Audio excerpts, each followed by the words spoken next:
আমার নবীজি আমার প্রাণের চেয়েও দামি, আমার জীবনের চেয়েও দামি। কেন বললাম জানেন?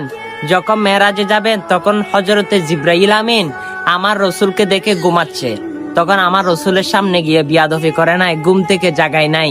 তখন জিবরাইলে না আমিনের জিলবাটা আমার রসুলের কদমে লাগিয়ে দিয়েছে, সুবহানাল্লাহ। তখন আমার রসুলের ঠান্ডা রাখলো, আমার রসুল ঘুম ভেঙে গেল। তখন জিজ্ঞাসা করলো, জিবরাইল হঠাৎ তুমি আমার পায়ে এরকম ঠান্ডা কিভাবে লাগলো? তখন জিবরাইল বলে, ইয়া রাসূলুল্লাহ, আমি আপনার ঘুম ভঙ্গ করি নাই, বিয়াদফি করি নাই, আমি আপনার কদমে আমার জিলবা লাগিয়ে দিয়েছি, সুবহানাল্লাহ।